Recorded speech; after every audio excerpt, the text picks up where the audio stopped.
The sun rises slowly over a landscape that time has both transformed and preserved, casting long shadows across rolling hills where ancient stones lie scattered like forgotten memories. Between two great rivers, the Tigris and Euphrates, stretches a corridor of earth that has witnessed the rise and fall of empires, the birth of cities, and the first stirrings of human civilization as we know it. This is Mesopotamia, the land between rivers, where fertile alluvium deposited over millennia created a green ribbon of possibility amid the vast expanses of desert and mountain that defined the ancient Near East. Here, in the northern reaches of this blessed valley, where the Tigris curves through what is now modern Iraq, the seeds of one of history's most formidable empires took root. The land itself seems to whisper of the power that once emanated from these hills and plains, where the Assyrians would build their mighty capitals and forge an empire that would stretch from the Persian Gulf to the Mediterranean Sea, from the mountains of Armenia to the deserts of Egypt. The geography that birthed this civilization was both nurturing mother and demanding taskmaster, shaping not only the character of its people, but their very destiny. The rivers that gave Mesopotamia its name flowed like arteries of life through the landscape, carrying not merely water, but the dreams and ambitions of countless generations. The Tigris, swifter and more unpredictable than its western sister the Euphrates, carved deep channels through the northern uplands, creating natural fortresses and defensible positions that would later house the great Assyrian cities of Ashur, Nineveh, and Kalhu. Along its banks, the earliest Assyrian settlers found everything their civilization would need: fertile soil for agriculture, clay for tablets and bricks, reeds for basketry, and fish to supplement their diet. The river also provided something equally precious in the ancient world: a highway for trade and communication that connected the northern highlands with the southern cities of Babylon and Ur. The climate of ancient Assyria was one of dramatic contrasts, much as it remains today. Winters brought cold rains that turned the landscape green and lush, filling the wadis and streams that fed into the great river system. Springs erupted in cascades of wildflowers and fresh growth, when shepherds would lead their flocks to graze on the temporary abundance of the steppes. But summers were harsh and unforgiving, when the sun blazed mercilessly from cloudless skies, and the land baked to a golden-brown hardness that spoke of endurance and survival. These seasonal extremes forged a people who understood both bounty and scarcity, who learned to store grain against lean times and to appreciate the precious gift of water in all its forms. The topography of the Assyrian heartland was a masterwork of natural strategic design. To the north and east rose the foothills of the Zagros Mountains, their peaks catching snow in winter and releasing it slowly through spring and summer to feed the rivers below. These mountains formed a natural barrier against invasions from the Iranian plateau, while their valleys provided protected routes for trade caravans carrying precious metals, stone, and exotic goods from distant lands. The hills themselves were rich in resources that would prove essential to Assyrian power: iron ore for weapons and tools, limestone and alabaster for palace construction, and cedar forests, whose aromatic wood would grace the halls of kings. To the west, the land gradually flattened into the great Mesopotamian plain, a vast expanse of alluvial soil that stretched toward the Euphrates and beyond. This western frontier offered both opportunity and vulnerability. Opportunity because it provided access to the wealthy city-states of central and southern Mesopotamia, vulnerability because it left Assyria exposed to raiders and armies from the Syrian desert and the Levantine coast. The Assyrians would learn to master both aspects of this geography, using the rivers and canals as defensive barriers while launching their own expeditions across the plains to subjugate distant kingdoms. The soil itself tells a story of geological patience and agricultural promise. Centuries of flooding had deposited layer upon layer of rich silt across the river valleys, creating some of the most fertile farmland in the ancient world. Barley and wheat grew tall in these fields, their golden heads swaying in the wind like waves on a terrestrial sea. Date palms flourished in groves along the riverbanks, their sweet fruit providing sustenance, and their fronds offering shade and building material.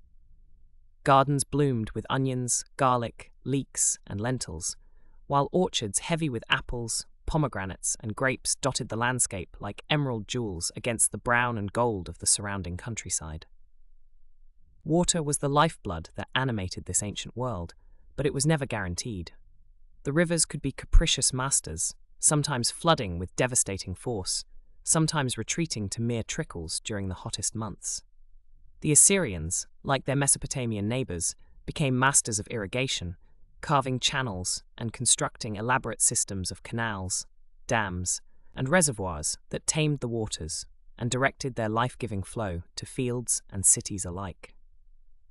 These engineering marvels required not just technical skill, but social organization on a grand scale, fostering the development of centralized authority and bureaucratic administration that would characterize Assyrian governance for centuries to come. The earliest Assyrian settlements emerged in this landscape sometime around 2500 BCE, small communities of farmers and herders who recognized the advantages of the river valleys and fertile plains. They were part of the broader Mesopotamian tapestry, sharing linguistic and cultural roots with the Babylonians to the south and the various peoples who inhabited the lands between the rivers. Their gods reflected their environment. Ashur, the chief deity, who would give his name to both the first capital city and the empire itself, was associated with the sacred mountain and the life-giving properties of the land. Ishtar brought love and war in equal measure, while Enlil commanded the winds and storms that could bring either blessing or destruction to the agricultural communities. These early Assyrians were traders and craftsmen as much as farmers, their strategic position along the Tigris making them natural intermediaries between the resource-rich mountains and the wealthy cities of the south. Caravans wound through their territories, carrying copper from Anatolia, lapis lazuli from Afghanistan, and silver from the Armenian highlands. The Assyrians learned to extract tribute and taxes from this flowing commerce, accumulating the wealth that would eventually fund their military expansion and imperial ambitions. Their merchants established trading posts and colonies throughout the ancient Near East, creating networks of communication and influence that would prove invaluable when the time came for conquest. The geography that nurtured early Assyrian civilization also shaped its military character. Living at the crossroads between different peoples and cultures, the Assyrians were constantly exposed to new ideas, technologies, and threats. They adopted ironworking from the Hittites, cavalry techniques from nomadic peoples, and siege warfare methods from various enemies and allies. The need to defend their fertile lands against raiders from the mountains and deserts created a warrior culture that prized military innovation and tactical flexibility. The same rivers that brought trade and prosperity also served as highways for invasion, teaching the Assyrians that security could only be achieved through strength and the ability to project power far beyond their borders. As centuries passed, the small city-states of northern Mesopotamia began to coalesce around stronger centers of power. Ashur, perched on its rocky outcrop above the Tigris, emerged as the dominant force in the region, its influence spreading gradually through alliance, conquest, and commercial expansion. The city's position was almost impossibly advantageous. Protected by the river on one side and commanding heights on the other, it could control traffic along the Tigris while remaining largely impregnable to assault. From this secure base, Assyrian power would eventually reach out like the fingers of a grasping hand, seizing control of trade routes, subjugating rival cities, and establishing the foundations of what would become the ancient world's most feared military machine.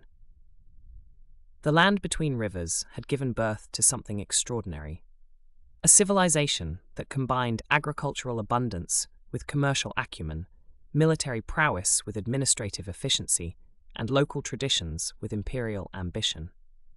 The geography that shaped the Assyrians, the rivers that gave them life, the mountains that protected them, the plains that challenged them, would soon witness the emergence of an empire whose armies would march to the very edges of the known world, carrying with them the power and terror of Assyria. From these fertile plains, where the Tigris carved its ancient path through stone and sediment, a settlement began to take shape that would one day command the trembling obedience of nations. The city of Ashur emerged slowly from the river mists of early Mesopotamian dawn, its foundations laid not by conquering armies, but by the patient hands of merchants and craftsmen who understood that true power often begins with the quiet accumulation of wealth and influence. Here, where the great river bent toward the south, and the trade winds carried the scent of distant spices and the promise of profitable exchange, the first Assyrians built their modest dwellings and raised their simple altars to gods, whose names would echo through millennia. The earliest traces of Assyrian civilization speak not of military might, but of commercial acumen. Of traders who learned to read the shifting patterns of supply and demand as skillfully as their descendants would later read the movements of enemy battalions across contested battlefields. Archaeological layers reveal a people who thrived on connection rather than conquest, their pottery fragments mingling with goods from distant lands, their cuneiform tablets recording not the subjugation of enemies, but the careful tallies of grain shipments, textile trades, and the intricate negotiations that bound merchant to merchant across the vast networks of ancient commerce. These were the humble beginnings of an empire that would eventually stretch from the Mediterranean shores to the Persian highlands. Yet in these early centuries, Assyrian influence extended only as far as a caravan could travel in a season, and return safely home before the winter storms closed the mountain passes.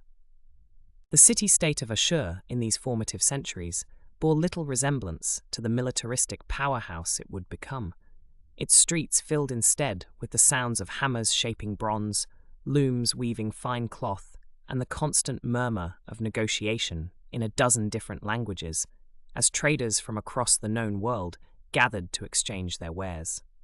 The merchant princes who governed this early Assyrian society understood that their position between the resource-rich highlands to the north and the grain-producing valleys to the south placed them in a position of extraordinary commercial advantage, provided they could maintain the delicate balance of diplomacy and trade relationships that kept the caravans moving and the profits flowing into their carefully guarded treasuries. These early Assyrian leaders bore titles that reflected their commercial rather than military priorities, styling themselves as stewards of trade and guardians of the merchant guilds, rather than as conquerors of distant lands.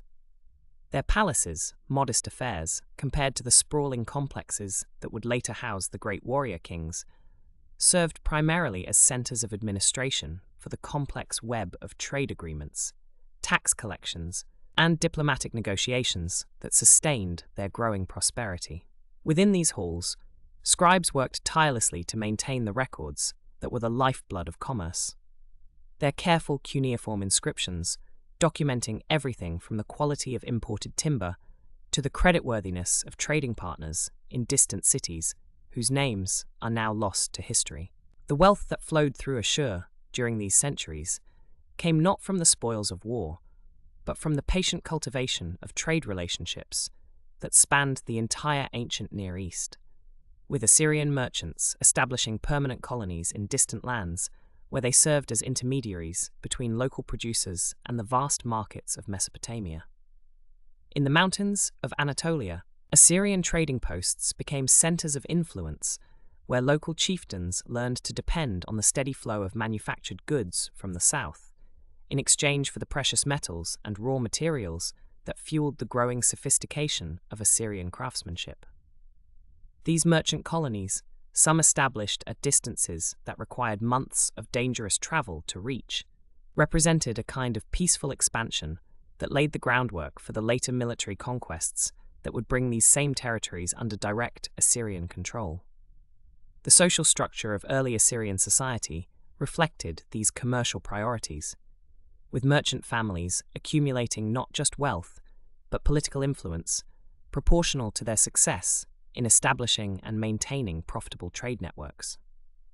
Unlike the rigid hierarchies that would characterize later imperial administration, early Assyrian governance operated more as a confederation of successful trading houses, each contributing to the collective prosperity while maintaining considerable autonomy in their specific areas of expertise. The temples, too, served dual roles as religious centers and as repositories for the community's accumulated wealth. their priest administrators often doubling as commercial advisors and international negotiators who could invoke divine authority to seal particularly important trade agreements. The gradual transformation from merchant city-state to regional power began almost imperceptibly, as successful trading relationships naturally evolved into relationships of dependence and protection that required increasingly sophisticated forms of organization and control. Assyrian merchants operating in distant territories found themselves drawn into local conflicts as their commercial interests became threatened by political instability, leading to the establishment of small military contingents whose primary purpose was the protection of trade routes rather than territorial conquest. These modest forces, initially little more than caravan guards equipped with bronze weapons and basic armor, represented the first tentative steps toward the military machine that would eventually terrorize half the ancient world. The records from this transitional period reveal a society caught between its peaceful commercial traditions and the growing recognition that sustainable prosperity required the ability to project power beyond the immediate vicinity of Ashur itself. Merchant princes began to invest portions of their accumulated wealth in military equipment and training, not from any inherent desire for conquest, but from the practical recognition that the complex trade networks upon which their prosperity depended were increasingly vulnerable to disruption by less commercially minded neighbors who saw Assyrian wealth as an invitation to plunder rather than partnership. The geographical advantages that had made Ashur a natural center for trade also made it a natural base for military operations, with the same river systems that carried merchant vessels also providing efficient transportation for soldiers and supplies, and the same mountain passes that guided caravans toward profitable markets, also serving as strategic choke points that could be controlled to devastating effect. The transformation from merchant princes to warrior kings did not happen overnight, but evolved gradually over several generations as each successive ruler found himself compelled to take increasingly direct action to protect the commercial interests that remained the foundation of Assyrian prosperity. During these crucial centuries of development, the Assyrian elite began to develop the administrative skills that would later prove essential in governing a vast empire.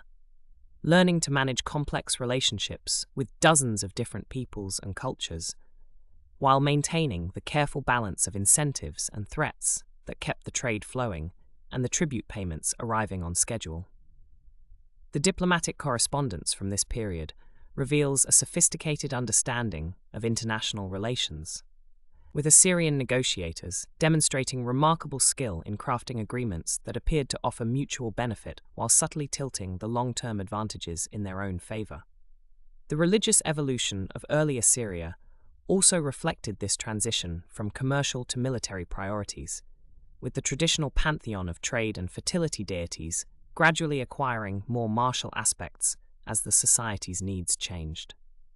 The great god Ashur, originally conceived primarily as a protector of merchants and guarantor of commercial agreements, began to be depicted with increasing frequency as a war god whose divine mandate extended to the conquest and subjugation of Assyria's enemies. This theological shift provided crucial ideological support for the military campaigns that were becoming an increasingly important part of Assyrian policy, transforming what might otherwise have appeared as mere territorial aggrandizement into a sacred mission sanctioned by divine authority. The archaeological evidence from late early period Ashur reveals a city in the midst of profound transformation, with new fortifications appearing alongside expanded palace complexes and weapons caches being discovered in contexts that suggest they were maintained for rapid mobilization rather than ceremonial display.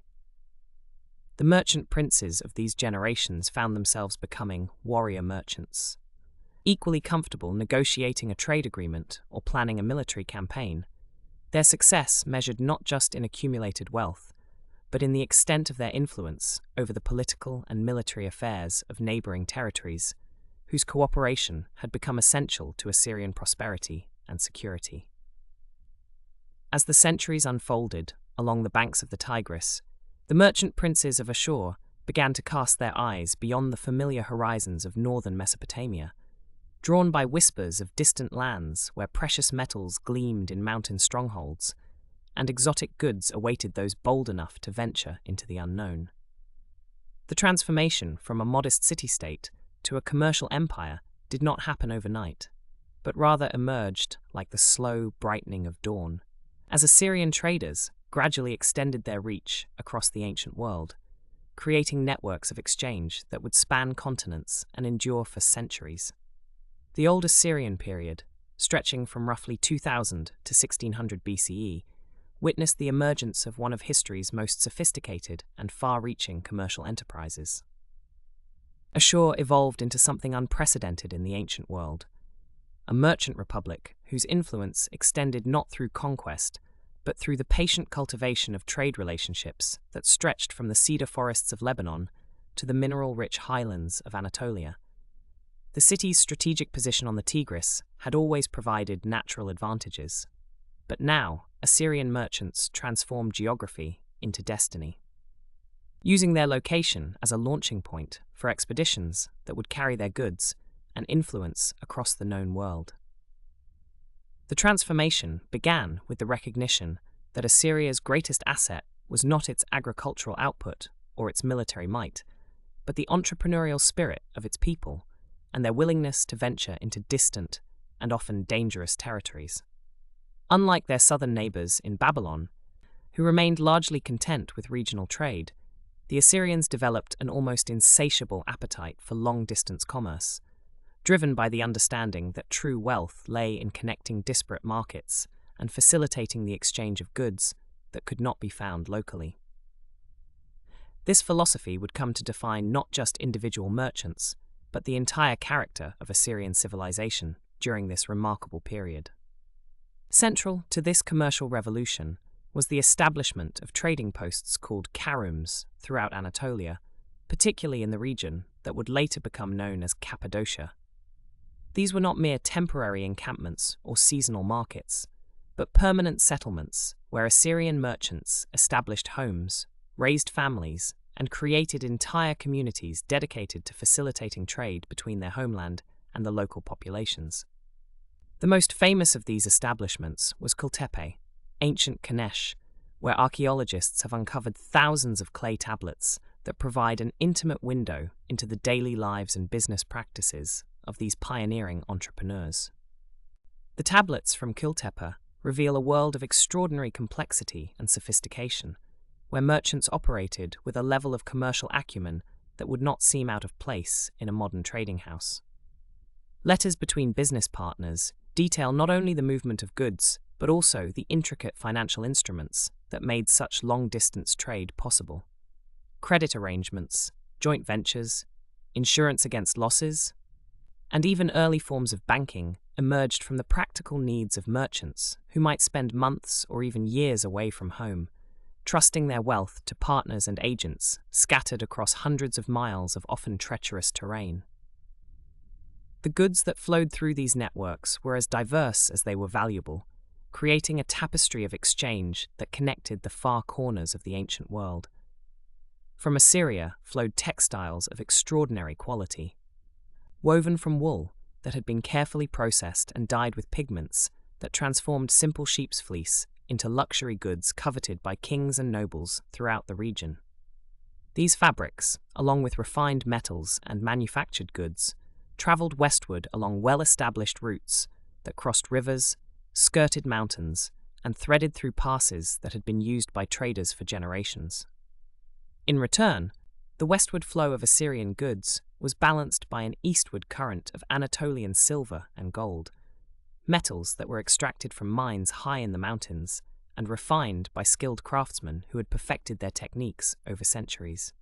The silver, in particular, became the lifeblood of Assyrian commerce, providing the monetary foundation that allowed merchants to expand their operations and establish ever more ambitious trading ventures. The metal was so central to Assyrian commerce that standardized weights and measures were developed specifically to ensure fair and consistent exchanges, creating a level of commercial standardization that facilitated trade across cultural and linguistic boundaries. Beyond precious metals, the Anatolian highlands provided copper and tin, essential components for bronze making that were in constant demand throughout Mesopotamia. The control of these metal supplies gave Assyrian merchants a significant advantage in regional trade, as they could guarantee steady access to materials that were essential for everything from agricultural tools to weapons of war. This control was not maintained through military force, but through the patient cultivation of relationships with local rulers and craftsmen, creating networks of mutual dependence that proved far more durable than conquest. The organizational structure that supported this vast commercial enterprise was remarkable in its sophistication and foresight. Merchant houses in Ashur operated as extended families, with trading partnerships often spanning multiple generations and involving complex webs of kinship and marriage alliances. These family enterprises pooled resources, shared risks, and coordinated activities across distances that would have challenged even modern communication systems. The stability provided by these family networks allowed for long-term planning and investment that would have been impossible for individual entrepreneurs operating alone. Communication across these vast distances was maintained through a system of messengers and letter carriers who followed established routes with remarkable regularity, carrying not just commercial correspondence, but also personal messages that kept families connected despite the enormous distances that separated them. These letters, preserved on clay tablets, revealed touching details of domestic life, fathers writing to sons about business matters, but also inquiring about their health and happiness, wives managing household affairs, while their husbands spent years in distant lands, children growing up with fathers who were more familiar with the roads between cities than with their own homes. The legal framework that governed this commerce was equally sophisticated, with contracts and agreements that anticipated virtually every aspect of long-distance trade. Partnership agreements detailed not only the division of profits and losses, but also specified procedures for dealing with theft, natural disasters, political upheavals, and even death while traveling. These documents reveal a merchant class that approached business with the same systematic thoroughness that would later characterize Assyrian military and administrative practices, suggesting that the organizational skills that would eventually build an empire were first honed in the competitive world of international commerce.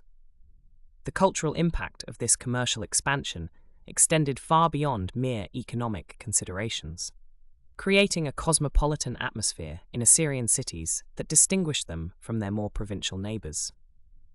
Merchants returned from distant lands not only with exotic goods, but also with new ideas, artistic influences, and technological innovations that gradually transformed Assyrian society. Religious practices, artistic styles, architectural techniques, and even culinary traditions were enriched by contact with foreign cultures, creating a sophisticated urban civilization that served as a bridge between different regions and peoples. This period of commercial expansion also saw the development of increasingly sophisticated financial practices that would influence economic thinking for centuries to come. The concept of interest on loans, standardized currency systems, and even early forms of international banking emerged from the practical needs of merchants who required reliable methods for transferring wealth across vast distances. These innovations were not merely technical improvements, but represented fundamental advances in human understanding of economics and finance, laying groundwork that would support not only Assyrian prosperity, but also contribute to the broader development of commercial civilization throughout the ancient world. As the Old Assyrian period reached its zenith, the merchant princes of Ashur had succeeded in creating something unprecedented in human history: a truly international commercial network that connected cultures, facilitated the exchange of ideas, and generated wealth on a scale that transformed not only their own city, but influenced the development of civilization across the ancient Near East. The peaceful expansion of Assyrian influence through trade would eventually give way to more aggressive forms of expansion, but the foundations laid during these centuries of commercial enterprise would continue to support Assyrian power long after the empire turned from merchants to warriors. creating the administrative and organizational expertise that would make possible the most feared army the ancient world had ever known. The merchant caravans that had carried Assyrian prosperity across the ancient world gradually found their routes disrupted by the shifting tides of regional warfare, and as trade networks fragmented under pressure from emerging kingdoms, the people of Ashur began to look inward, toward their own strength and the untapped potential that lay dormant in their northern homeland. The transformation from merchant princes to warrior kings did not happen overnight, but emerged slowly through generations of necessity, as the comfortable prosperity of the old Assyrian period gave way to a harder, more militaristic ethos that would reshape not only Assyria itself, but the entire balance of power across Mesopotamia. Around 1500 BCE, as the great powers of Egypt and the Hittite Empire clashed over the fertile lands of Syria and Palestine, Assyria found itself caught between these titans, no longer able to rely solely on diplomatic immunity and commercial neutrality to protect its interests. The old strategies of negotiation and trade partnerships, which had served so well during the merchant epoch, proved inadequate against the new realities of imperial expansion and territorial conquest that characterized the Late Bronze Age. In response to these pressures, Assyrian society began its gradual but inexorable transformation into something far more formidable than the world had yet seen. The geography that had once channeled Assyrian energies toward commerce now revealed its military advantages with startling clarity. The rolling hills and river valleys of northern Mesopotamia provided ideal terrain for breeding horses and training cavalry, while the region's position at the crossroads of major trade routes meant that any power controlling this territory could project influence in multiple directions simultaneously. The Tigris River, which had carried merchant vessels laden with precious goods, now became a highway for military expeditions, its swift current capable of transporting armies southward toward the wealthy cities of Babylonia with remarkable speed. Ashur-ubal it was, whose name means Ashur has given life, emerged in the 14th century BCE as the architect of this new Assyrian identity, though his rise to prominence came not through dramatic conquest, but through the patient accumulation of power and the careful cultivation of international prestige. His correspondence with the pharaohs of Egypt reveals a ruler who understood that military strength alone was insufficient without the diplomatic acumen to navigate the complex web of international relations that bound the great powers together. These letters, preserved in the royal archives of Amarna, show an Assyrian king who could speak as an equal to the rulers of Egypt and Babylonia, no longer the representative of a minor city-state, but the sovereign of an emerging regional power. The military innovations that would eventually make Assyria the terror of the ancient world began to take shape during this period, though in forms that would seem almost quaint compared to the devastating war machine that would emerge centuries later. Iron weapons, still rare and precious, began to appear in greater numbers among Assyrian warriors, their superior hardness and edge retention giving Assyrian soldiers a significant advantage over enemies still relying primarily on bronze. The breeding and training of war horses became a royal prerogative, with vast pasture lands set aside for the development of cavalry forces that could strike quickly across great distances and withdraw before enemy infantry could respond effectively. Perhaps more importantly, the Middle Assyrian period saw the development of a military ethos that valued discipline, loyalty, and systematic organization above individual heroism or personal glory. Unlike the warrior cultures of earlier periods, where battles were often decided by single combat between champions or the personal prowess of kings, Assyrian military doctrine emphasized coordinated unit tactics and the importance of following orders without question. Training became rigorous and standardized, with young men from across the kingdom brought to centralized camps where they learned not only the arts of war, but also the importance of absolute obedience to their commanders. The religious dimension of this transformation cannot be overlooked, for it was during the Middle Assyrian period that the god Ashur began to assume the characteristics that would make him such a powerful symbol of imperial expansion. No longer merely the patron deity of a single city, Ashur evolved into a universal god of war and conquest, whose divine mandate extended to all lands where Assyrian armies might march. The priests who served in his temples developed elaborate theological justifications for military expansion, arguing that every victory brought new peoples under the beneficent protection of the supreme deity, and every conquest represented a step toward the divinely ordained unification of all civilized lands under Assyrian rule. Tukulti-Ninurta I, whose reign in the 13th century BCE marked the true beginning of Assyrian imperial ambitions, embodied this new synthesis of military prowess and religious conviction with remarkable effectiveness. His campaigns against Babylonia were conducted not merely for territorial gain or economic advantage, but as sacred missions to spread the worship of Ashur and bring divine order to lands that had fallen into chaos and impiety. The capture of Babylon itself, that ancient seat of Mesopotamian civilization, sent shockwaves throughout the region and announced to the world that a new power had emerged in the north, one that possessed both the military capability and the ideological conviction necessary to challenge the established order. The armies that accomplished these conquests bore little resemblance to the trading expeditions that had once carried Assyrian merchants across the ancient world, yet they retained certain characteristics that reflected their commercial origins. Logistics and supply remained paramount concerns, with military campaigns planned with the same attention to detail that had once characterized major trading ventures.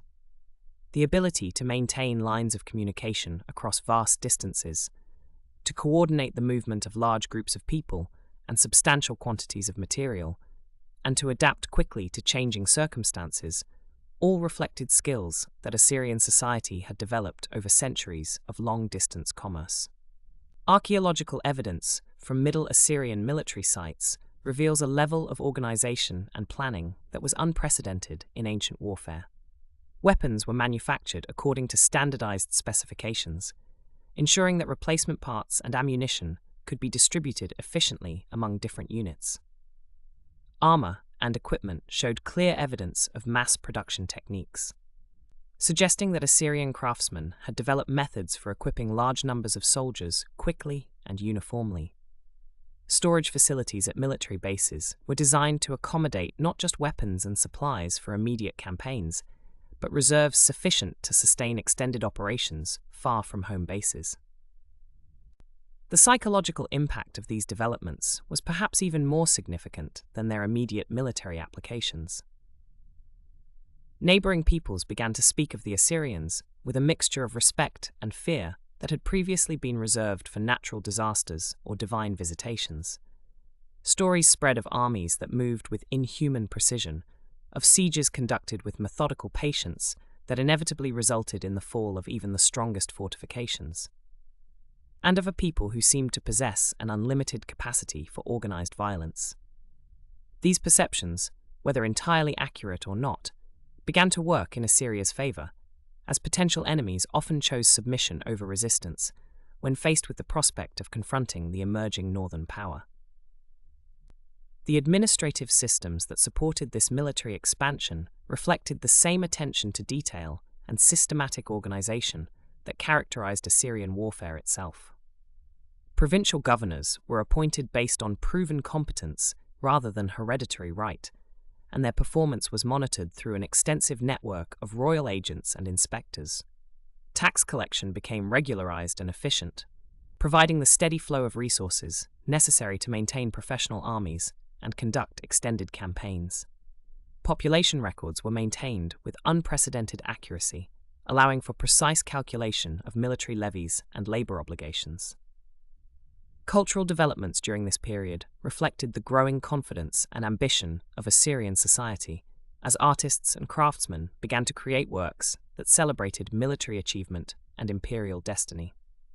Palace reliefs depicted kings in the act of conquest, standing triumphant over prostrate enemies or leading victory parades through the streets of captured cities. Literature flourished as court poets composed epic verses, celebrating the deeds of Assyrian heroes and the divine mandate that drove their conquests.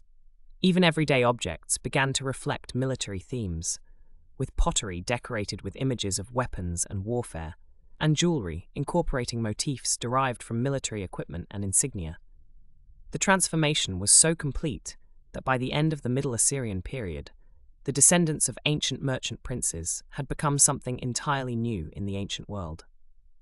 A people organized around the systematic application of military force, guided by religious conviction, and supported by administrative systems capable of managing conquest and rule on an unprecedented scale.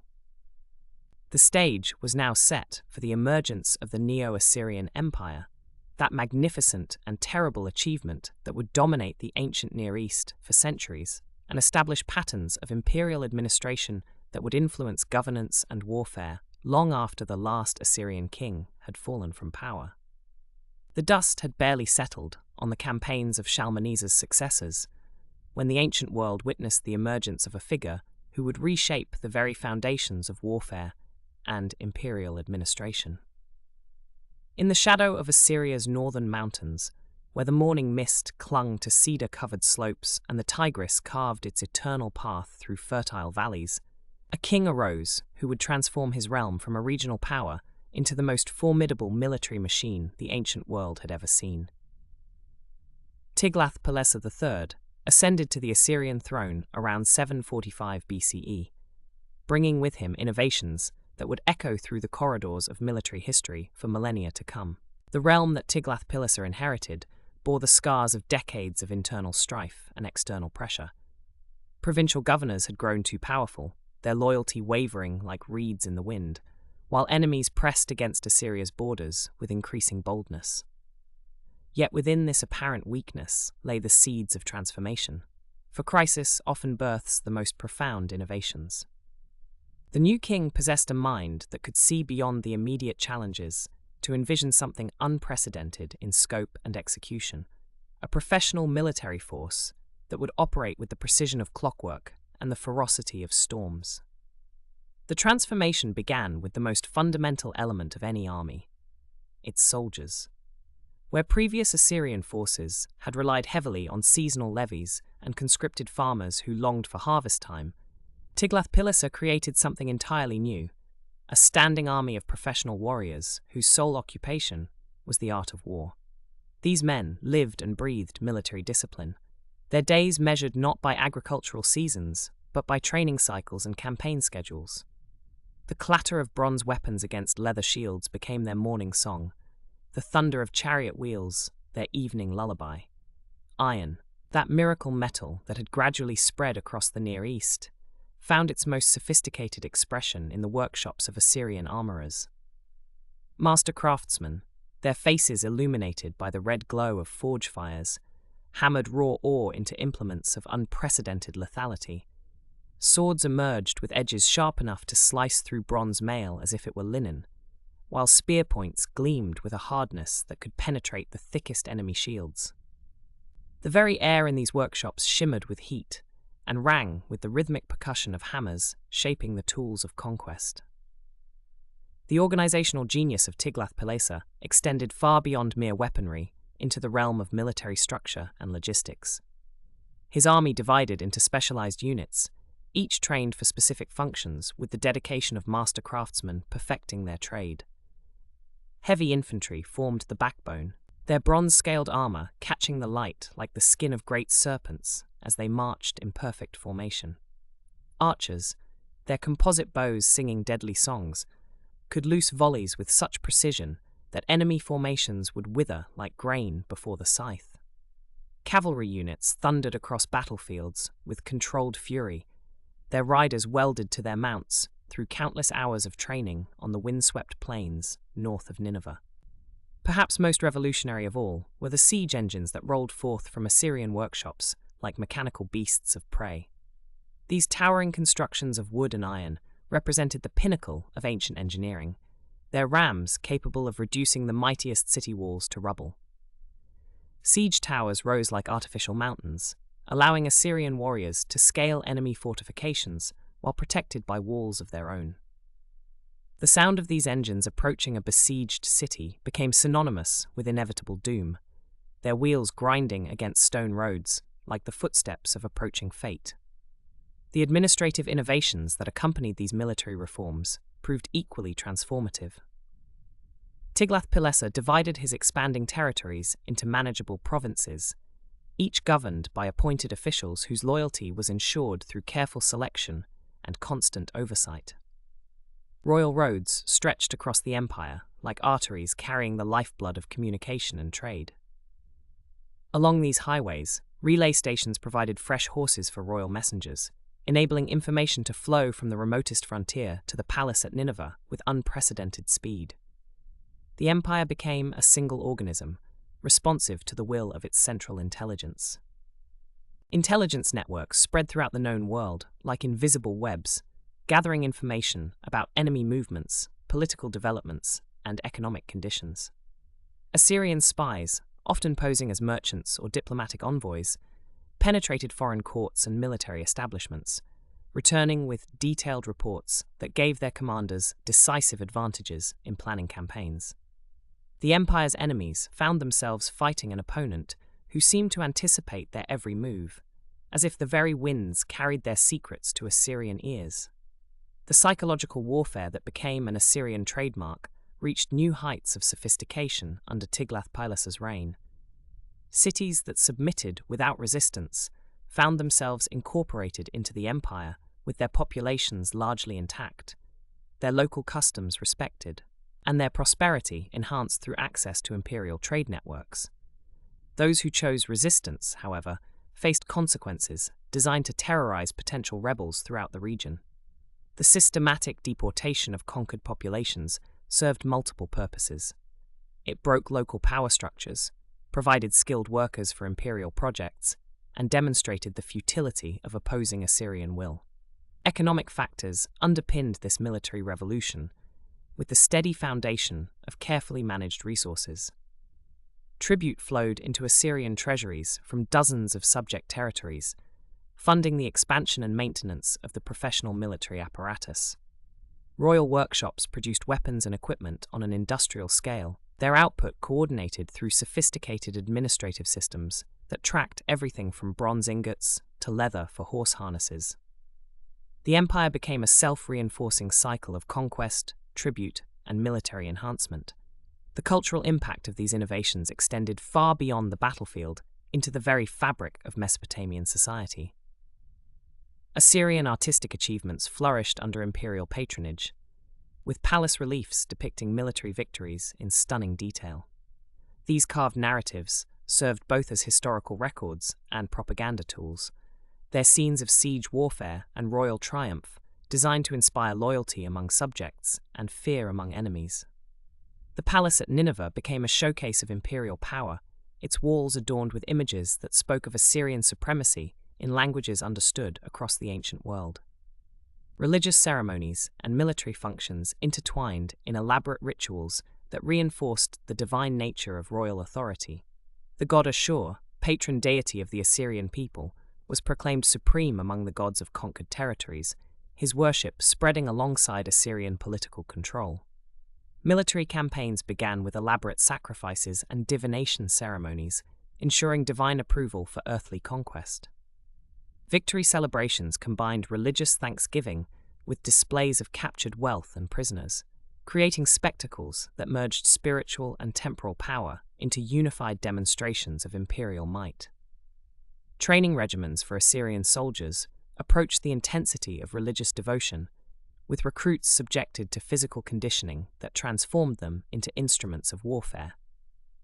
Mock battles on training grounds outside major cities created clouds of dust visible for miles, while the sounds of clashing weapons and shouted commands echoed across the countryside like distant thunder.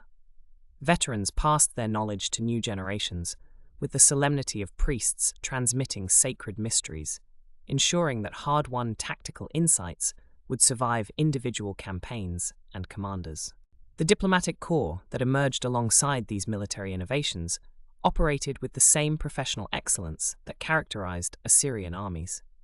Ambassadors trained in multiple languages and customs carried royal messages to foreign courts with ceremonial grandeur designed to impress and intimidate. Treaty negotiations became exercises in psychological warfare, with Assyrian representatives using carefully crafted displays of wealth and military readiness to encourage favorable terms. The empire spoke with many voices, but always conveyed the same underlying message of irresistible power. As Tiglath-Pileser's reign progressed, the transformation he had initiated began to reshape the political landscape of the entire Near East. City-states that had maintained independence for centuries found themselves choosing between voluntary submission and inevitable conquest. The old balance of power, based on shifting alliances and seasonal campaigns, gave way to something unprecedented: a militarized empire capable of projecting power across vast distances with mathematical precision. The morning sun now rose over a world where Assyrian supremacy was no longer a distant threat, but an immediate reality. Its shadow, stretching from the mountains of Anatolia to the deserts of Arabia, herald of an age where military innovation had forever altered the possibilities of human ambition and the price of resistance. The dawn of the 8th century before Christ witnessed a transformation so profound that it would forever alter the character of warfare itself. From the workshops and forges of Nineveh and Calhu, a new kind of military machine began to emerge, one that would cast its shadow across the known world for centuries to come. The reforms of Tiglath-Pileser III had laid the foundation, but now his successors would build upon that groundwork, something unprecedented in human history. An army that moved like a great organism of iron and bronze, disciplined beyond anything the ancient world had yet conceived. The heart of this military revolution lay in the mastery of iron, that dark metal which had begun to replace bronze in the arsenals of the Near East. While other kingdoms still relied heavily on the older alloys, the Assyrians embraced iron with the fervor of true believers, understanding that this harder, more durable material would give them an edge that could cleave through traditional defenses like a blade through silk. In the great armories of the royal cities, smiths worked day and night, their hammers ringing out an endless rhythm against anvils that glowed cherry red in the flickering light of their furnaces. The air hung heavy with the acrid smoke of charcoal and the metallic tang of heated iron, while streams of sparks cascaded like fallen stars across the workshop floors. These master craftsmen did not merely forge weapons, they created instruments of empire. The Assyrian sword evolved from the simple bronze blades of earlier eras into something far more sophisticated: iron weapons with carefully balanced hilts, edges that could hold their sharpness through extended campaigns, and points designed to penetrate the finest armor. The spearheads that emerged from these workshops were works of both art and lethality, their surfaces polished to mirror brightness, their edges honed to razor sharpness. Even the humble arrowhead underwent transformation, becoming a precisely engineered projectile capable of piercing mail and leather with devastating efficiency. The warriors who wielded these weapons were themselves transformed through a system of training and organization that bordered on the revolutionary. Gone were the seasonal levies and hastily assembled militias that had characterized warfare for millennia. In their place stood professional soldiers who dedicated their entire lives to the art of war, men who knew no other calling save the service of their king and the expansion of his dominion. These iron legions trained constantly, their days filled with endless drills that turned individual fighters into components of a vast military machine. The core of this new army remained the infantry, but these foot soldiers bore little resemblance to the loose formations of earlier ages. Assyrian infantrymen stood in precise ranks, their bronze-scaled armor catching the light like the scales of some great serpent, their iron-tipped spears creating a bristling forest of death that could advance with mechanical precision across any battlefield.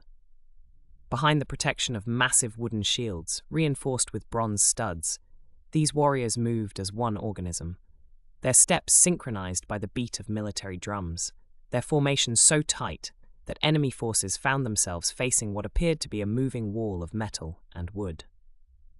Supporting these heavy infantry were formations of archers whose skills had been honed to near supernatural levels of accuracy.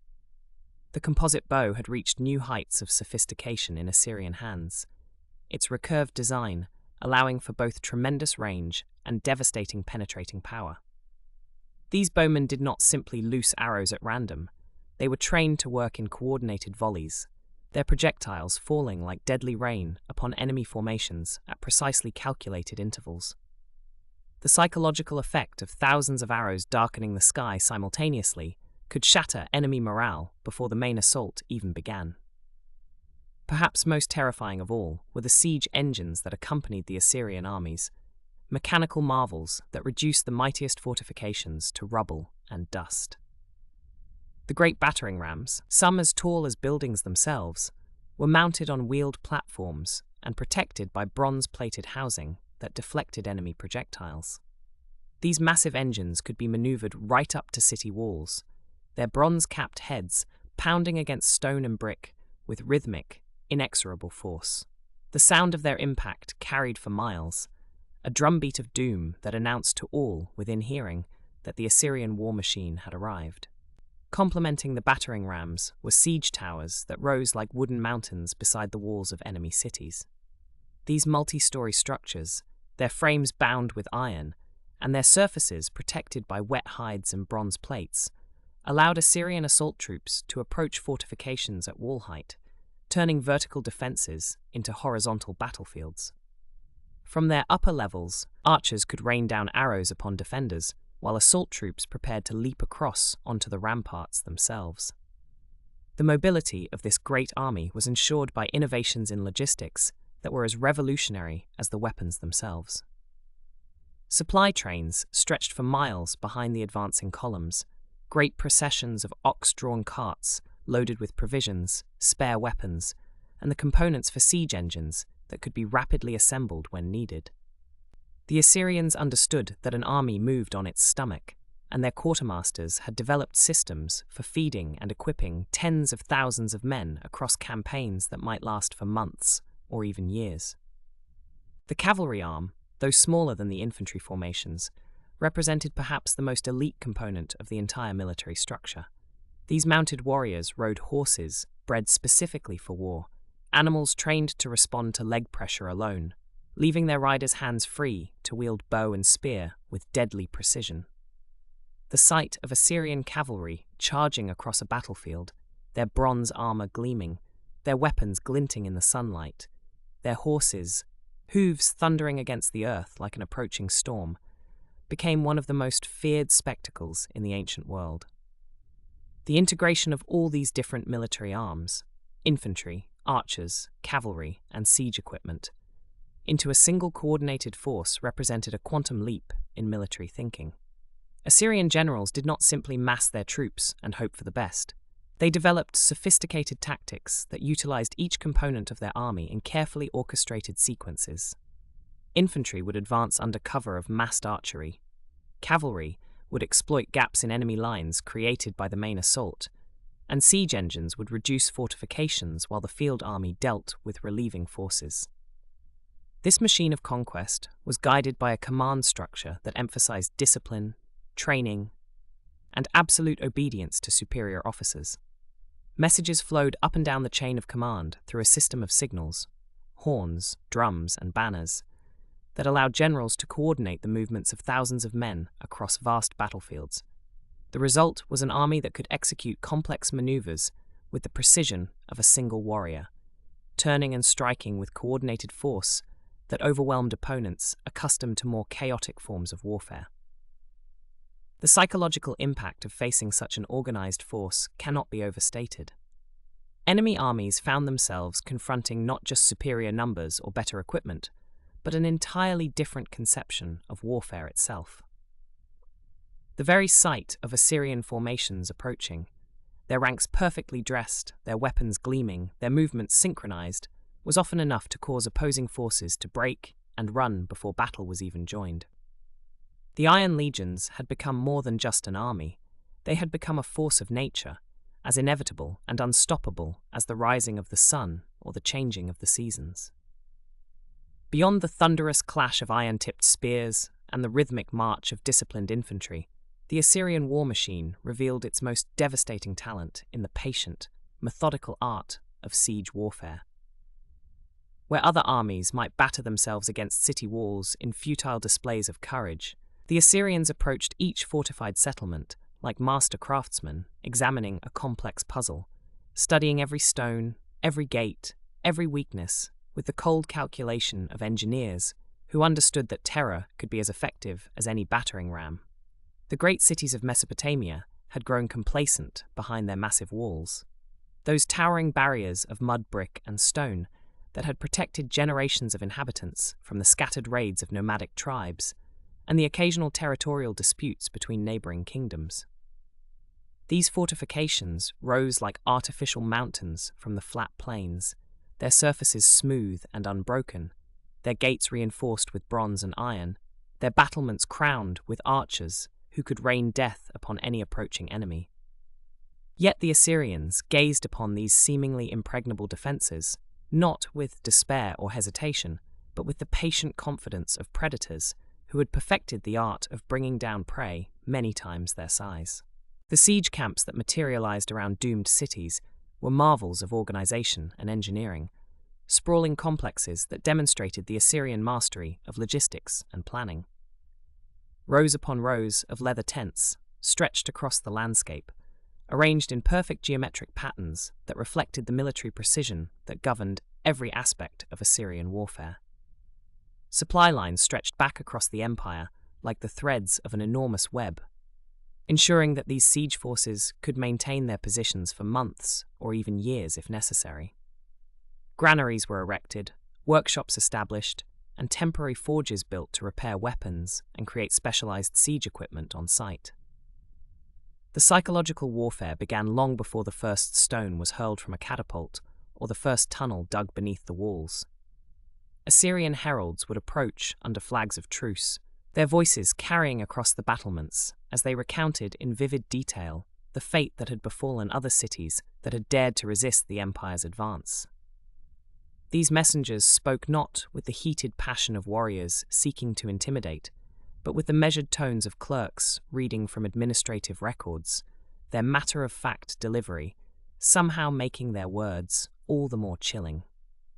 They described the flaying of captured nobles, the impalement of defenders, the deportation of entire populations to distant corners of the empire, all delivered in the same conversational tone one might use to discuss the weather or the harvest. The siege engines that emerged from Assyrian workshops represented the pinnacle of ancient military engineering, massive constructions of timber and bronze that dwarfed the human figures operating them. Battering rams swung beneath protective shelters, their bronze-capped heads shaped like the heads of sacred animals, as if the gods themselves were lending their strength to the assault. These engines approached the walls with deliberate slowness, their crews protected by thick wooden shields and wet hides that could turn aside the arrows and burning oil that defenders rained down from above. The rhythmic pounding of these rams against stone and brick created a sound that could be heard for miles, a steady percussion that marked time like the heartbeat of some enormous beast. Siege towers rose like wooden mountains beside the city walls, their multiple levels swarming with archers and spearmen who could engage the defenders at eye level.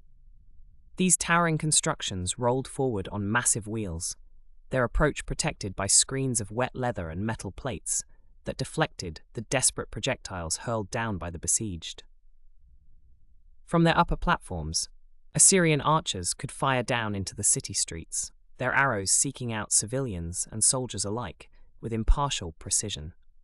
The psychological impact of these towers was immense, their height allowing the defenders to see deep into their own city and witness the systematic preparation of their conquest. Underground, a different kind of warfare unfolded as Assyrian sappers dug their tunnels with the patience of miners seeking precious ore. These subterranean passages wormed their way beneath the foundations of walls and towers, following routes carefully planned by engineers who understood the principles of structural support with remarkable sophistication.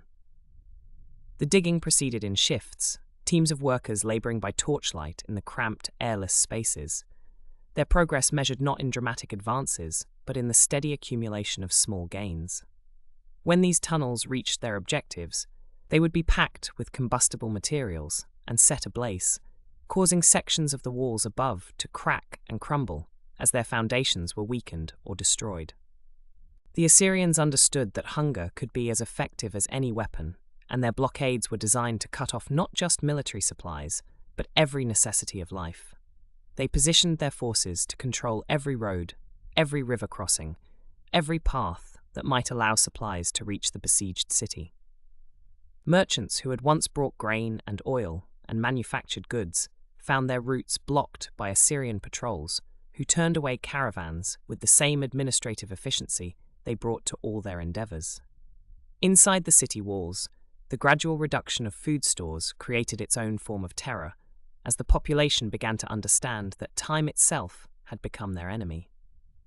Water sources received particular attention from Assyrian siege masters, who recognized that controlling access to fresh water could reduce even the mightiest fortress more quickly than years of direct assault.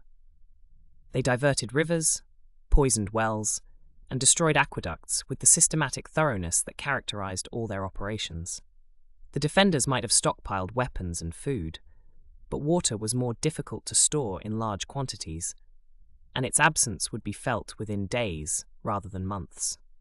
The sight of fountains running dry and cisterns dropping to muddy dregs created a particular kind of despair among the besieged, a growing awareness that their city was slowly dying from thirst. When cities finally fell, as they inevitably did, the Assyrians demonstrated that their reputation for ruthlessness had been earned through consistent application rather than mere propaganda. The sack of a conquered city was conducted with the same methodical approach that had characterized the siege itself, following established procedures that ensured maximum psychological impact on future targets. The fate of the defending garrison was predetermined, their execution carried out publicly and with elaborate ceremony designed to impress upon witnesses the futility of resistance. Noble prisoners might face the additional horror of flaying, their skins carefully removed by skilled executioners and displayed as trophies or warnings. The deportation of populations that followed successful sieges represented perhaps the most sophisticated aspect of Assyrian terror tactics, a policy that struck at the very heart of ancient identity and belonging. Entire communities were uprooted and marched across hundreds of miles to distant provinces, their familiar landscapes and ancestral burial grounds left behind forever. These forced migrations were not random acts of cruelty, but carefully planned operations designed to prevent future rebellions by destroying the cultural and geographical connections that might inspire resistance. Skilled craftsmen, priests, and administrators were particularly targeted for deportation. Their expertise redirected to serve Assyrian interests, while their former communities were left leaderless and demoralized. The records left by Assyrian scribes reveal the cold calculation behind these policies of terror, their cuneiform tablets documenting the fates of conquered cities with the same attention to detail they brought to recording tax revenues or military expenditures. These administrative documents catalogue the numbers of prisoners taken, the quantities of tribute extracted, and the dispositions of deported populations with a bureaucratic precision that is somehow more chilling than the most dramatic artistic depictions of conquest. The scribes recorded these horrors not as exceptional events worthy of special note, but as routine administrative matters, evidence of an empire that had systematized terror as thoroughly as it had systematized any other aspect of governance. The psychological impact of Assyrian siege warfare extended far beyond the walls of the cities they actually attacked, creating ripples of fear that spread across the ancient world like waves from a stone dropped into still water. Rulers in distant kingdoms would receive detailed reports of Assyrian siege techniques and their horrific outcomes, these accounts serving as a form of diplomatic communication more effective than any formal treaty or ultimatum. The mere approach of Assyrian forces was often sufficient to convince city leaders to surrender without resistance, their capitulation purchased not through military defeat, but through the accumulated weight of reputation and precedent established at 100 other sieges across the breadth of the ancient world. The smoke of fallen cities lingered in the air as Sargon II ascended to the throne of Assyria in 722 BCE, inheriting not merely a kingdom, but a vast tapestry of conquered lands that stretched from the mountains of Armenia to the deserts of Egypt. The terror campaigns of his predecessors had carved out the boundaries of empire. But now came the far more complex challenge of holding together this immense domain through the subtle arts of administration rather than the crude application of force. Where his forebears had excelled at breaking the will of enemies, Sargon would prove masterful at weaving the broken pieces into a functioning whole, creating what historians would later recognize as one of antiquity's most sophisticated administrative systems. The palace at Dur-Sharrukin rose from the Mesopotamian plain like a testament to this new philosophy of rule, its massive walls gleaming with glazed brick reliefs that depicted not only the familiar scenes of conquest, but also the quieter moments of tribute-bearing and diplomatic ceremony. Within these walls, scribes worked by lamplight through the long hours, their reed styluses scratching across clay tablets as they recorded the endless flow of reports from provincial governors, tax collectors, and military commanders scattered across the empire's breadth.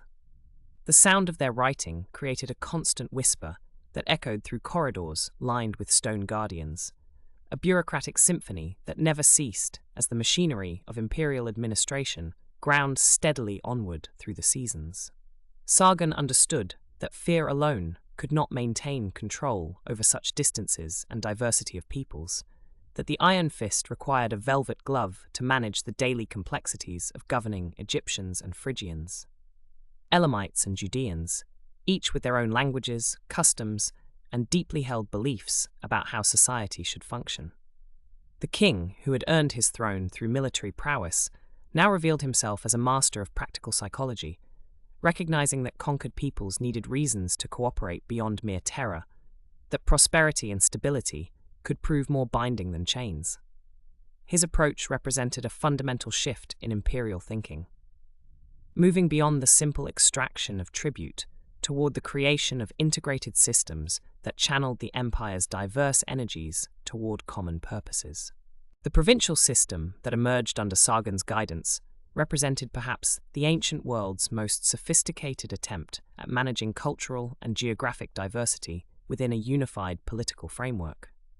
Each province operated under an Assyrian governor who served as the king's direct representative, but these officials worked within existing local structures rather than simply replacing them with alien impositions. Native administrators continued to handle day-to-day governance in their traditional ways, collecting taxes according to local custom and maintaining order through familiar mechanisms, while the Assyrian overlay provided coordination, standardization, and ultimate authority. This delicate balance required constant adjustment and negotiation, with provincial governors serving as cultural translators who could interpret local concerns to the central government, while explaining imperial policies to subject populations in terms they could understand and accept. Communication networks pulsed like arteries throughout this administrative body, carrying messages along roads that connected the most remote mountain villages to the heart of the empire in Assyria. Royal messengers rode day and night along these routes, their horses' hooves drumming out the rhythm of imperial control as they carried sealed orders, tax records, and intelligence reports between provincial capitals and the royal court. Way stations dotted these highways at regular intervals, providing fresh mounts and provisions for the constant stream of official traffic, while also serving as collection points for local intelligence and centers for the dissemination of royal pronouncements. The sophistication of this communication system allowed Sargon to maintain detailed awareness of conditions across his vast domain, responding to local crises before they could metastasize into regional revolts, and coordinating policies across territories that might otherwise have developed in completely different directions. Taxation under Sargon evolved beyond the crude tribute demands of earlier conquerors into a complex system that balanced imperial needs with local capacity to pay, recognizing that sustainable revenue required healthy subject economies rather than the simple strip mining of conquered wealth.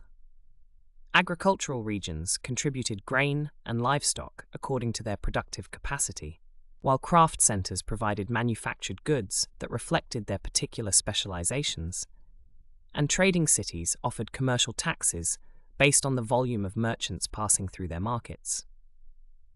This diversified approach to revenue collection created stakeholder relationships between the imperial government and local economies, giving subject peoples tangible interests in maintaining the stability and prosperity that made their tribute payments manageable rather than ruinous.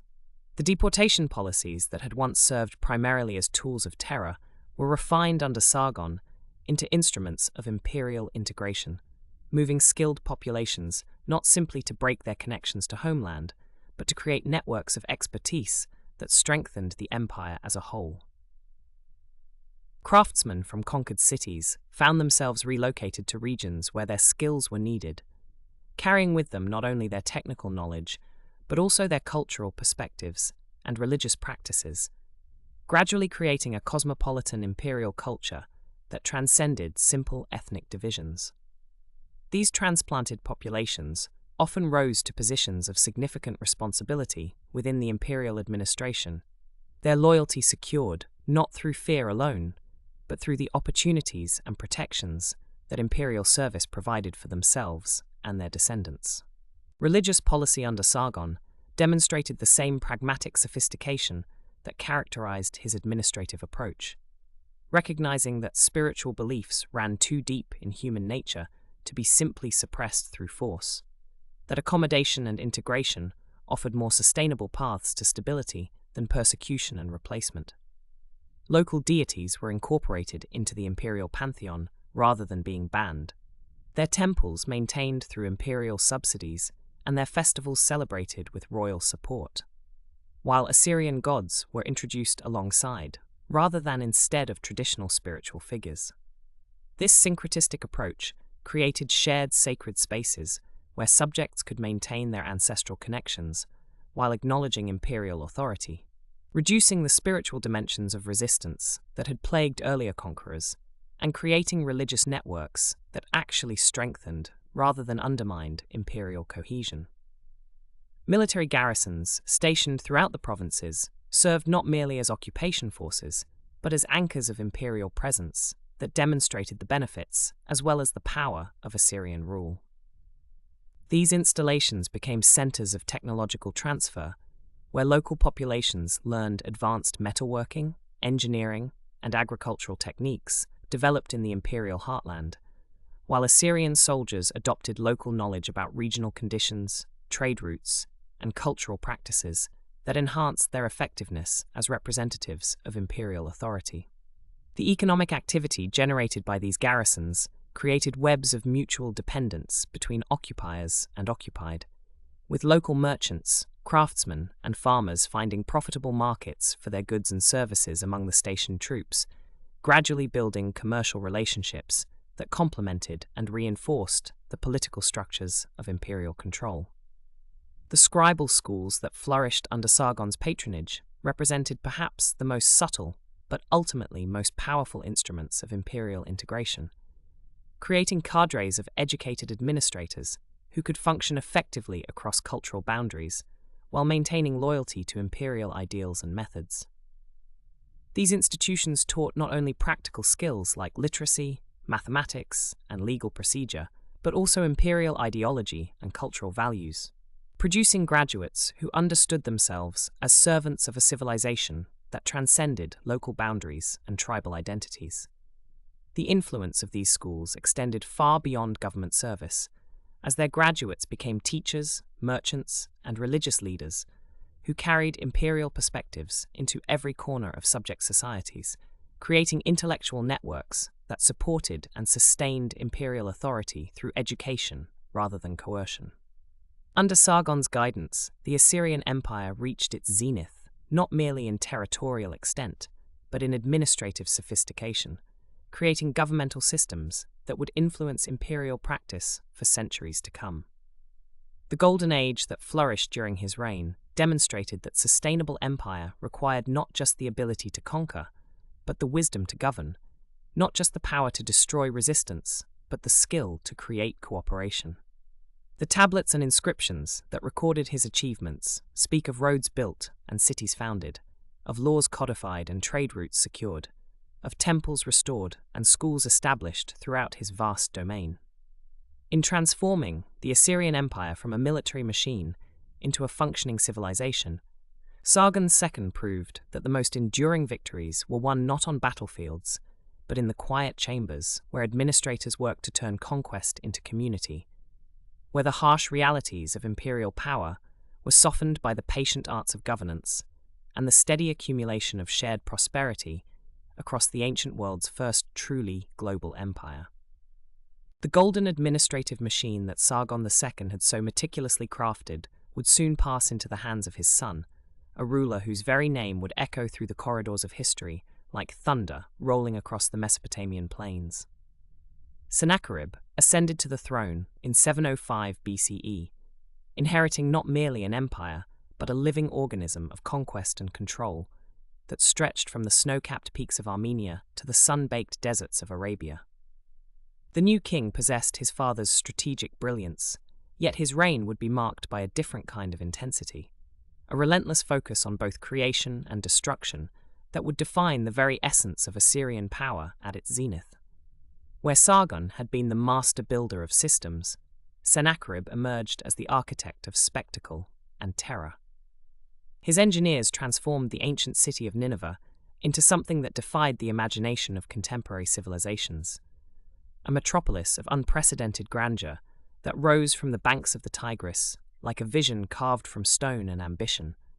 The palace complex alone covered 15 acres, its walls adorned with carved reliefs that depicted the king's victories in exquisite, almost overwhelming detail. Limestone slabs weighing several tons each were hauled from distant quarries and positioned with mathematical precision, creating galleries where the very stones seemed to breathe with the captured essence of royal triumph. The famous gardens of Nineveh, often confused in later accounts with the Hanging Gardens of Babylon, represented Sennacherib's determination to demonstrate Assyrian mastery over nature itself.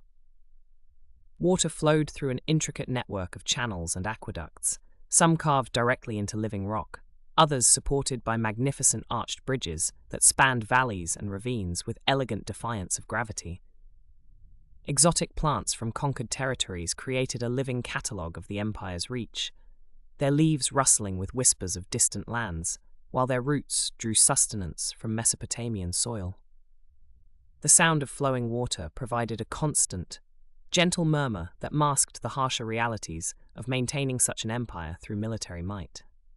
Yet, beneath this veneer of civilized splendor, Sennacherib's military campaigns continued the Assyrian tradition of calculated brutality. His siege of Jerusalem in 701 BCE demonstrated the refined art of psychological warfare that the Assyrians had perfected over generations. Rather than immediately assault the city walls, the king's forces surrounded Jerusalem like a patient predator, allowing fear and desperation to erode the defenders' resolve, while Assyrian engineers constructed their siege works with methodical precision. The very sight of the massive siege engines, their wooden towers rising higher than the city's ramparts, served as monuments to Assyrian technological superiority and unwavering determination. The administrative correspondence from Sennacherib's reign reveals a ruler obsessed with detail and control, someone who demanded daily reports from provincial governors and personally reviewed architectural plans for public works projects across the empire. Clay tablets bearing the royal seal carried orders that could reshape entire regions, relocating populations, redirecting rivers, and establishing new cities according to grand strategic visions that encompassed generations of planning. The king's scribes worked in shifts, their reed styluses scratching across wet clay surfaces in rooms illuminated by oil lamps that cast dancing shadows on walls lined with captured treasures from a dozen conquered kingdoms. When Sennacherib fell to an assassin's blade in 681 BCE, the succession passed to his son Esarhaddon, a ruler who would push Assyrian ambitions beyond even their previous boundaries. Esarhaddon possessed a different temperament from his father, combining military ruthlessness with a profound interest in religious and cultural synthesis that reflected the empire's evolution from a purely Mesopotamian power into something approaching a world empire. His scribes recorded omens and dreams, with the same meticulous care they devoted to military dispatches, creating archives that preserved not only the mechanics of imperial administration, but also the psychological atmosphere of absolute power. The conquest of Egypt under Esarhaddon represented perhaps the most audacious military undertaking in Assyrian history, a campaign that required the coordination of vast resources across thousands of miles of desert and river valley. The army that marched south carried not only weapons and siege engines, but also the accumulated knowledge of Egyptian defences, gathered by generations of Assyrian spies and merchants who had travelled the Nile's length under various pretexts. When Memphis finally fell in 671 BCE, the victory celebrations in Nineveh lasted for weeks, with tribute bearers from across the known world arriving to witness the presentation of Egyptian royal regalia to the Assyrian court. The administration of conquered Egypt demanded innovations in imperial governance that stretched even Assyrian capabilities to their limits. Native Egyptian officials were retained in many positions, their ancient knowledge of Nile flood patterns and agricultural cycles proving invaluable to their new overlords, while Assyrian administrators learned to navigate the complex religious sensibilities of a civilization far older than their own. The delicate balance between respect for local traditions and assertion of imperial authority required constant adjustment, with royal edicts flowing back and forth along the well-maintained roads that connected the Nile Delta to the Tigris Valley in an endless stream of diplomatic and administrative correspondence. Esarhaddon's death in 669 BCE brought his son Ashurbanipal to the throne, at a moment when the Assyrian Empire had achieved its greatest territorial extent, but faced unprecedented challenges in maintaining control over such vast and diverse populations. The new king inherited not only his father's conquests, but also the mounting pressures that came with governing an empire that stretched across 3 continents and encompassed dozens of distinct cultural traditions, each with its own language, customs, and potential for rebellion. Ashurbanipal's response to these challenges revealed both the heights of Assyrian cultural achievement and the first signs of the empire's eventual vulnerabilities. The Great Library at Nineveh, assembled under his patronage, represented humanity's first systematic attempt to preserve and catalogue the written knowledge of an entire civilization. Scribes working under royal commission travelled to temples and archives throughout Mesopotamia, copying thousands of texts onto standardized clay tablets that were then organized according to subject matter and stored in climate-controlled chambers within the palace complex. The soft light filtering through high windows illuminated shelves lined with humanity's accumulated wisdom, from ancient Sumerian creation myths to contemporary astronomical observations, all preserved in the wedge-shaped script that had recorded the rise and fall of empires for over 2 millennia. The military campaigns of Ashurbanipal's reign demonstrated the continuing effectiveness of Assyrian warfare while revealing the enormous costs of maintaining such widespread dominance. The reconquest of Egypt, necessary after a rebellion that had temporarily expelled Assyrian forces, required the mobilization of resources that strained even the empire's sophisticated logistical networks. Victory, when it came, felt somehow less complete than previous triumphs, tainted by the recognition that the empire's very size had begun to work against its ability to respond quickly to distant threats. The famous reliefs depicting Ashurbanipal's lion hunts, carved with unprecedented artistic skill and attention to psychological detail, perhaps symbolized more than their creators intended. The king's triumph over the great cats, pursued through artificial hunting parks, where every element was carefully controlled, reflected an empire that had achieved such dominance that genuine challenges had to be artificially created to maintain the illusion of royal prowess. The carved muscles of dying lions, rendered with artistic mastery that captured both physical agony and noble defiance, seemed to echo the fate of conquered peoples who had once posed real threats to Assyrian power, but now existed only as managed populations within an increasingly bureaucratic imperial system. As Ashurbanipal's reign progressed into its later decades, the very efficiency of Assyrian administration began to work against the empire's long-term stability. The constant demand for tribute and military service gradually exhausted the subject populations, while the ruling elite grew increasingly isolated within their magnificent capitals, surrounded by luxury that insulated them from the mounting pressures building throughout their territories. The Great Library continued to grow, accumulating knowledge from across the known world, yet the wisdom needed to solve the empire's fundamental contradictions remained elusive, buried perhaps beneath the weight of too much success achieved too quickly, and maintained through methods that had grown increasingly mechanical and predictable. The evening light that streamed through the palace windows of Nineveh during Ashurbanipal's final years illuminated rooms filled with treasures from every corner of the known world. Yet it also cast long shadows that seemed to prefigure the darkness that would eventually engulf this greatest of ancient empires, leaving behind only ruins and memories of power that had once reshaped the entire ancient world. The great wheel of empire, having turned for centuries across the plains of Mesopotamia, began to slow in ways that few could perceive at first. Within the marble halls of Nineveh, where once the footsteps of kings echoed with certainty and purpose, a different kind of sound emerged. The whispered conversations of courtiers whose eyes darted toward shadows, the rustle of papyrus bearing messages that spoke of troubles gathering like storm clouds on distant horizons. The administrative machinery that had once moved with the precision of well-oiled bronze gears began to creak and strain under pressures both seen and unseen.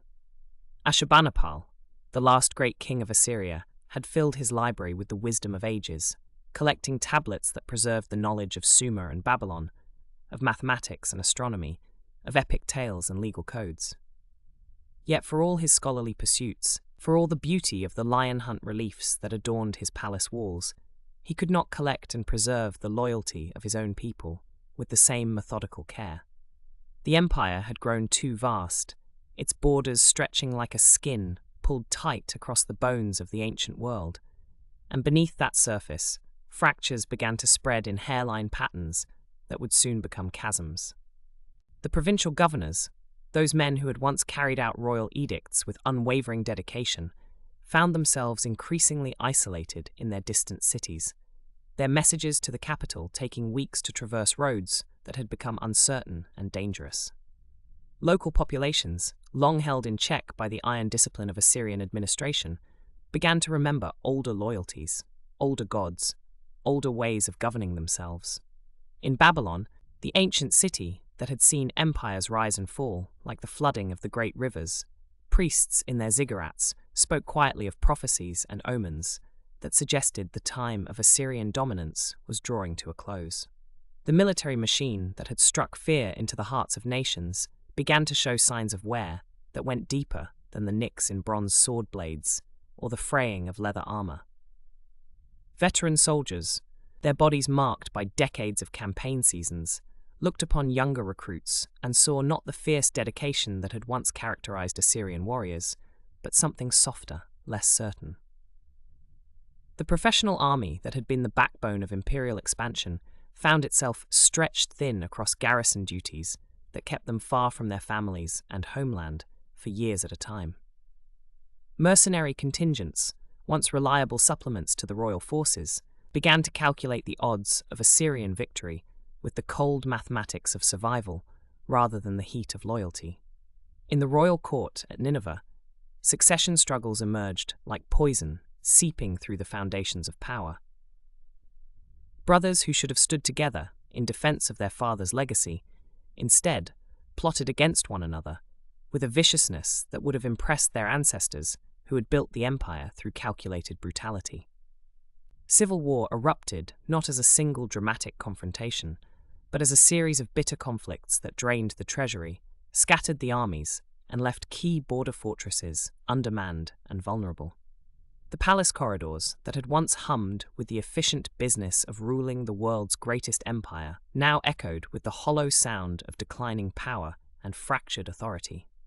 External enemies, who had spent generations learning to fear the approach of Assyrian armies, began to sense opportunity in the way that wolves detect weakness in a wounded animal. The Babylonians, led by Nabopolassar, struck alliances with the Medes, those fierce warriors from the Iranian plateau who had their own reasons to despise Assyrian rule. Together, these unlikely partners began to coordinate their attacks with a precision that mirrored the very military efficiency that had once made Assyria invincible. The vassal states that had paid tribute for generations began to withhold their payments, their ambassadors arriving at Nineveh with excuses that barely concealed their growing defiance. The siege of Nineveh itself unfolded with a terrible inevitability, like the slow approach of winter across the Mesopotamian plain. The great city, with its massive walls and elaborate fortifications, had been designed to withstand any conceivable attack, its architects having learned from centuries of warfare and siege craft. Yet the enemy that approached in the final years was not merely another rival seeking territorial advantage, but a coalition united by shared hatred and armed with knowledge of Assyrian weaknesses that had been carefully observed and catalogued over decades of apparent submission. The walls of Nineveh, those mighty barriers that had protected the royal palaces and temple complexes, began to show cracks not from the impact of battering rams, but from the simple neglect that comes when a society's attention turns inward upon its own dissolution. Guard towers stood unmanned during crucial hours, their sentries either fled or fallen to diseases that spread through the overcrowded city like wildfire through dry grass. The great gates, adorned with winged bulls and protective deities, opened and closed to the rhythm of panic rather than the measured cadence of imperial routine. Within the city walls, as the siege tightened like a noose around the throat of the empire, daily life took on the surreal quality of a dream from which awakening seems impossible. Markets that had once displayed goods from across the known world stood nearly empty, their stalls occupied by merchants who offered prayers to departing gods rather than exotic wares to vanished customers. The royal library, that monument to Ashurbanipal's vision of eternal preservation, stood silent except for the whisper of wind through broken windows, its carefully organized tablets beginning to gather the dust of abandonment. When the end came, it arrived not with the crash of thunder, but with the soft sound of surrendering hope. The last defenders of Nineveh, those loyal soldiers who had maintained their posts even as the empire crumbled around them, laid down their weapons not in defeat but in exhaustion, their strength finally consumed by the impossible task of holding together what had already fallen apart in spirit long before it collapsed in fact.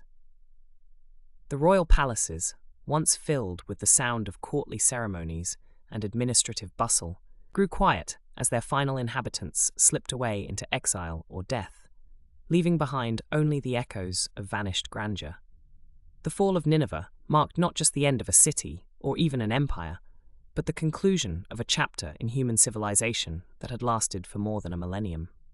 The Assyrian administrative systems, their military innovations, their artistic achievements, and their methods of governance had shaped the ancient world in ways that would influence the rise and fall of subsequent empires.